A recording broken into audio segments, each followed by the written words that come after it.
Picture 150 acres of rice paddy, close to the size of 100 football fields, run by exactly 3 people. No army of laborers wading through the mud at dawn, no fleet of hired hands, just 3 farmers, a laptop, and machines that plant, weed, and harvest the crop without a single human hand ever touching the water.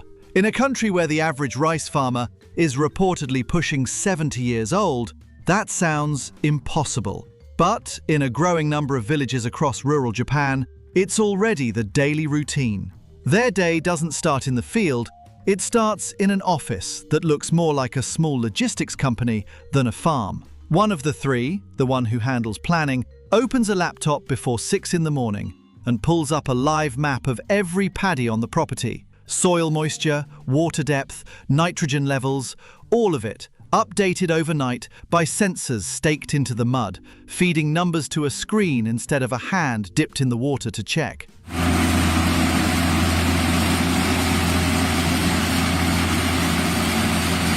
That's the first thing that breaks the old image of rice farming. For centuries, knowing a paddy was ready meant walking it, feeling the give of the soil, watching the color of the leaves. Here, the soil talks first. The farmer reads the report, marks which of the roughly 40 separate plots need attention, and only then decides where the machines go. The machines themselves are the real story. A rice transplanter that drives itself through the paddy, guided by satellite positioning, accurate to within a few centimeters, sets seedlings in rows so even they look drawn with a ruler. It runs empty, an open frame with sensors where a driver used to sit. One farmer walks alongside with a tablet, more supervisor than operator, while the machine handles the actual planting.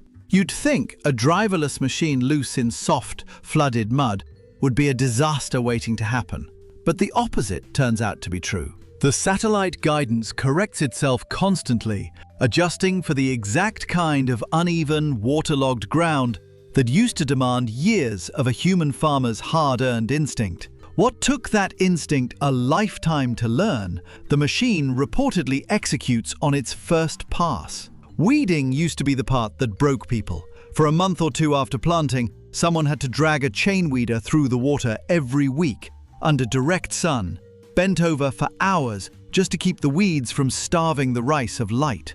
It's one of the jobs most often cited as the reason young people left this work behind entirely. Now, a small robot does it instead, churning the water into a fine mud that blocks sunlight to the weeds while leaving the rice untouched. A task that once ate an entire afternoon per plot reportedly takes a robot a fraction of that time, and none of the farmers get in the water to do it. Therefore, the 3 of them spend their mornings somewhere else entirely, in front of drone footage. A quadcopter sweeps low over the property twice a week, cameras tuned to catch stress in the crop before it's visible to a walking eye. Where the map turns a certain shade, that's where disease or pest damage is starting.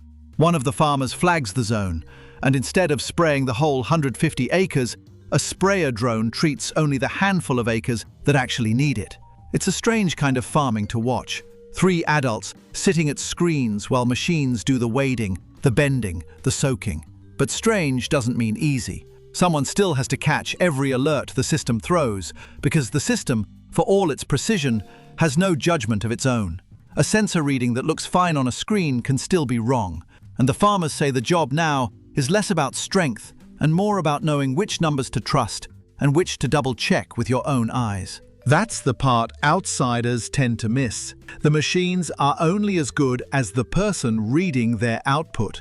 When the transplanter's satellite signal drifts on a cloudy day, someone has to notice before an entire section gets planted crooked. When the weeding robot's battery runs low, mid-paddy, someone has to be close enough to catch it before it drifts into the wrong field. The mud is gone from their hands. It never left their responsibility. By harvest season, the pace changes again.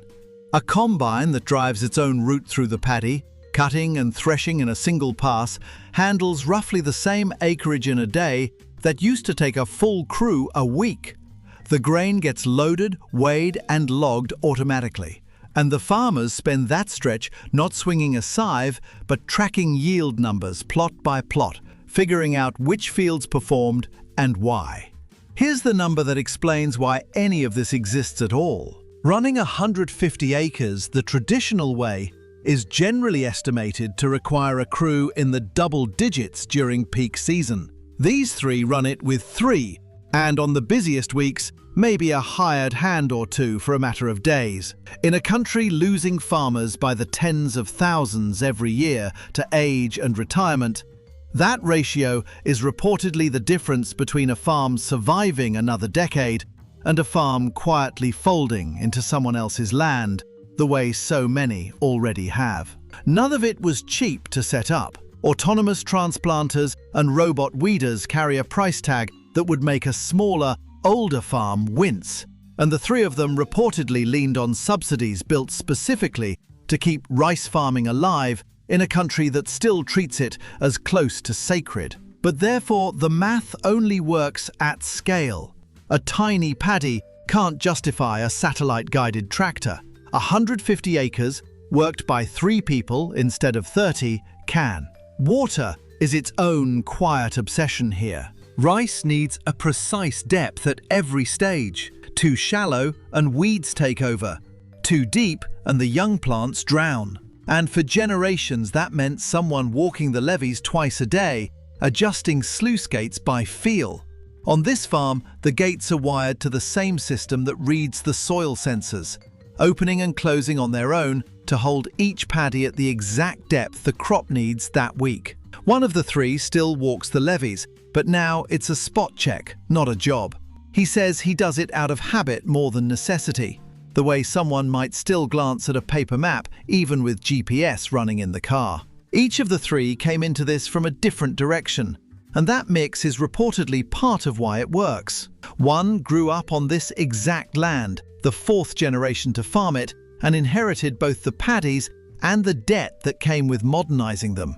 Another spent years in an agricultural machinery company before deciding he'd rather run the equipment than sell it. The 3rd had no farming background at all, just a head for data, and ended up the one who actually understands why the sensors say what they say. Therefore, the farm runs less like a family operation and more like a small startup that happens to grow rice. Not everyone in the area has been quick to trust it. Older farmers on neighboring plots reportedly watched the first driverless transplanter pass with open suspicion. Some outright certain it would run itself into the canal within a season. It didn't. But the skepticism was never really about the machine. It was about what it meant if a fully automated 150 acres worked as well as, or better than, a farm worked by hand.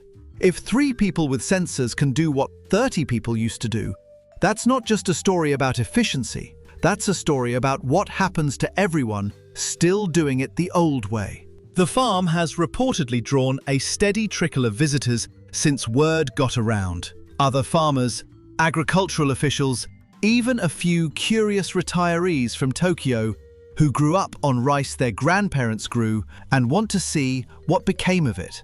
The 3 don't treat it as a showcase. They treat it as a business that happens to be interesting to look at. A software update once desynced 2 machines mid-planting and cost them half a day replanting a section by hand. An irony none of them enjoyed at the time. Ask them what the hardest part of the job actually is now, and none of the 3 says the physical work. They say it's trust. Trusting a machine to plant a field correctly while you're a mile away checking on another one.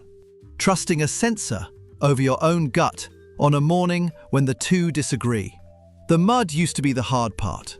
Now the hard part is signing off on a job you didn't personally lay your hands in. They're already planning to grow. 2 neighboring plots have reportedly come up for sale in the last year alone, both from families with no one left willing to take over, and the 3 are seriously weighing whether to absorb them into the same automated system rather than let them sit fallow or get sold off to a developer. It's a strange kind of expansion, buying land not because you need more hands to work it, but because you have exactly enough machines to cover it without needing any. Scaling up here doesn't mean hiring, it usually means one more sensor network and a slightly longer drone flight path. That's the quiet, unglamorous engine underneath the whole operation.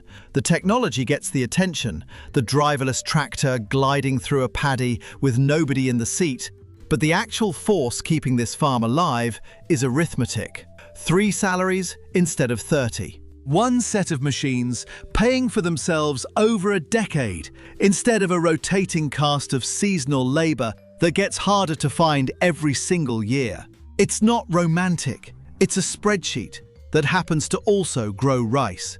The machines can already run a rice farm without a single human hand in the mud.